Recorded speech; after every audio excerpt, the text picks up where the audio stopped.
sought a kind soul who could take my coin for the night. To my surprise, a guard on patrol had me arrested on sight. I sat and moiled in that dank cell. I wondered and worried, what was my crime? In anguish and sorrow I wept and I yelled, and lost all accounting of time. Once a day they fed me an evil slop, tasteless starch, wet and gray. Too crude to eat, my spirits dropped, but I lived to tribunal day.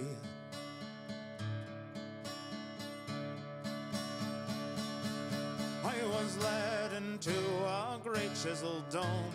Judges in cloaks eyed my poor robes, said I could not do my business alone. I had to find lodging with someone I know. But I am a traveler, I had to cry. I know no soul who lives in this place. The judge looked up to catch my green eyes and silenced my wails with a cast of his face. I slunk out to the marketplace. A captain looked up as if he well knew my previous tortures showed in my face. If I didn't want more, I should vacate his view. I implored every stranger I saw, but all just ignored my obvious pleas. As curfew approached, I fled those great walls, preferring to sleep in the damp with the fleas. And here I return, half starved and half drowned, but never again will I leave. To avoid all the evils of cities and towns, our right should be followed to show we believe. The old ways are best, this I have learned, so bring out your sickle and robes. Just one sacrifice left and favor is earned, and once more our harvest will grow. And once more our harvest will grow. And once more our harvest will grow.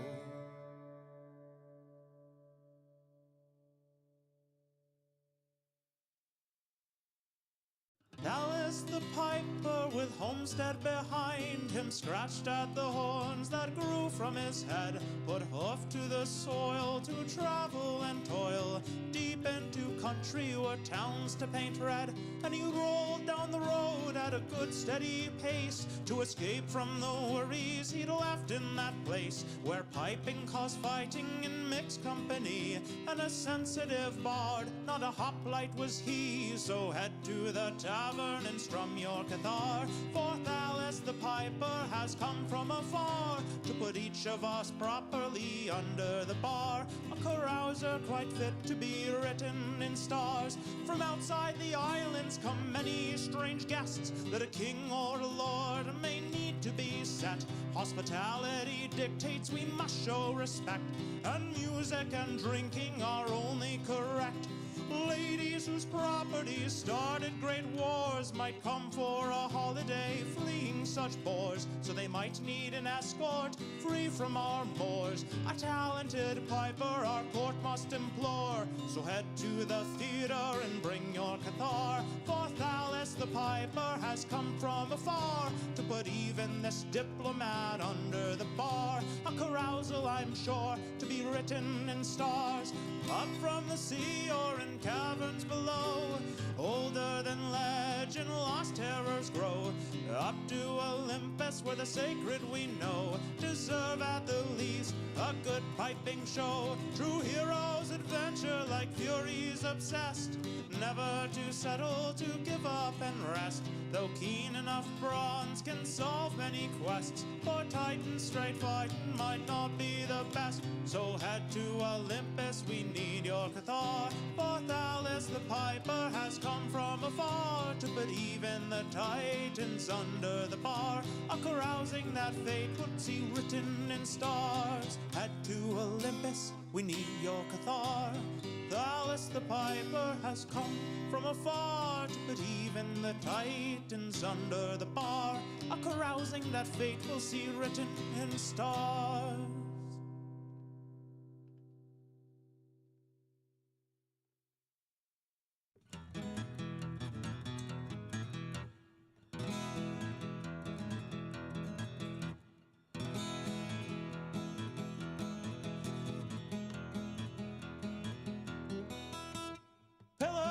jade fade beyond sight as we peer in Obsidian Hall.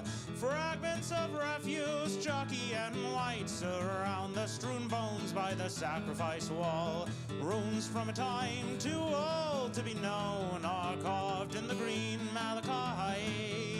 They showed the first seeds Gaia gave to be sown to bestial progenitors in primeval light. The surroundings are grave, but the wall stretches on, and it tells how the first trees took hold to flourish for aeons before that red dawn, where dark brine and ruin brought horror untold. There the script changes, jagged and raw, as if a new hand went to carve. But this syntax is strange and follows no law. After that, any story is pieces and shards. Runes come to an end, the mural comes in, and the sacrifice shown in detail.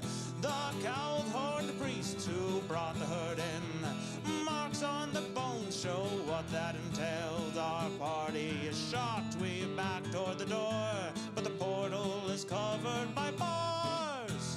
Obsidian Hall comes to life with a roar. There stand druids with sickles and grotesque cathars. They strum out the notes that bring madness to bear. My comrades fell in with bare hands, possessed and transformed by some curse in the lair. My friends were no longer quite woman or man. Since then I've been trapped in this windowless cell. I cannot know why I was spared. I know I look ragged, I fear for my health. I beg for my freedom, I crave the fresh air. Let me out, just open the door.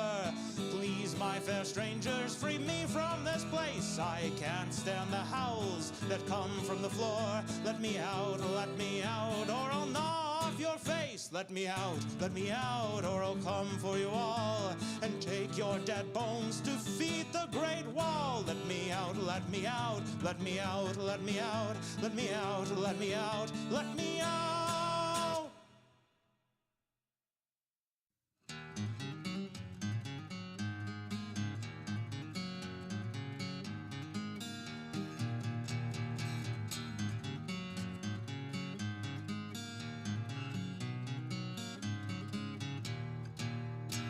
The great skelly beast stood and he faced the waters that burst from the dam.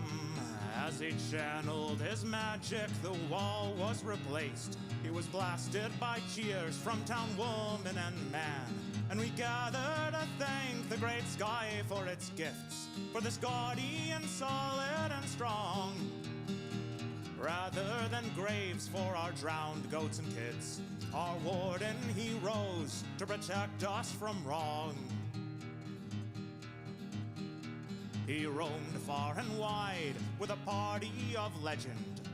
Many were saved, but his friends had to pay. He put sorrow aside and instead tried to mend. He looked for a village who had need of his ways. Any hole could be plugged with a stout enough cork. Any dike could be mended and smoothed. He'd help mighty and rich or the impoverished short. As he knew he was needed, his ravaged heart soothed. And we gathered to thank the great sky for its gifts, for this gaudy and solid and strong. Rather than graves for our drowned goats and kids, our warden he rose to protect us from wrong. For he came to our village, our backwater ditch, and he saw what great misery we kept.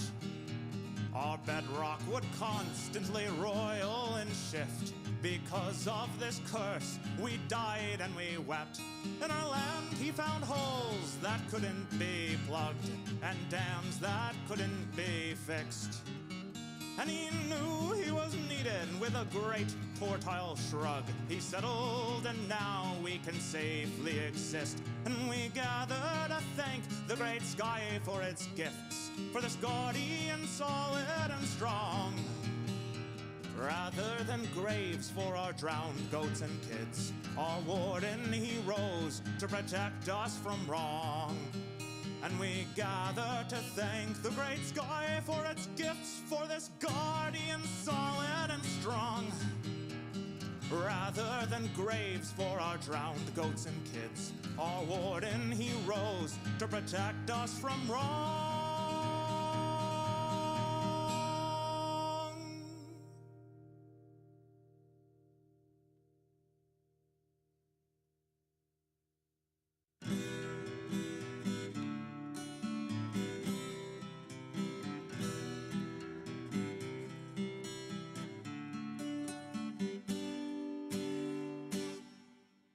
Gather, good people, the young and the old, to hear of a traveler daring and bold. He served in the wars in a great naval fleet, with cudgel and girdle and wings on his feet.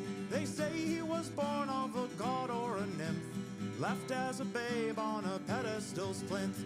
Only the blessed had such speed and such skill, and never was seen a boy with more will. Centaur and harpy cower in fear as our hero draws near. Foes ready their spears, but he runs in with haste, and they look on his face and see that his spirit is marked by the fates. If he comes by a cyclops, furious and red, who threatens to crush his bones into bread, our hero relies on the shape of his brain and attempts every parting with minimal pain. He knows in the past these giants were tricked, robbed of their flocks, blinded with sticks. He thinks for the grace of the gods stumble I, so even to monsters he's humble and kind. Centaur and harpy cower in fear as our hero draws near. Foes ready their spears, but he runs in with haste, and they look on his face and see that his spirit is marked by the fates. When the boy became man, with chest toned and broad, he crafted a plan to find goddess or god that left him alone with such spirit and need. He beseeched the blind poet and followed each lead. So he came to the briny caves close to the sea,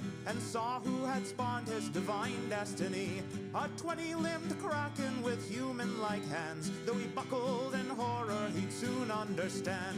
Centaur and harpy cower in fear as our hero draws near. Foes ready their spears, but he runs in with haste, and they look on his face and see that his spirit is marked by the fates. His sire or dame, he wasn't quite sure, pointed him to a shallow pool carved in the floor, and he saw as he peered in that burbling ooze, the truth of his birth was no longer confused, and he knew that he must learn and come back and teach each of his siblings, whether tadpole or leech. And he knew why he feared not what old laws forbid. Things are less fearful when your mother's a squid. Squid.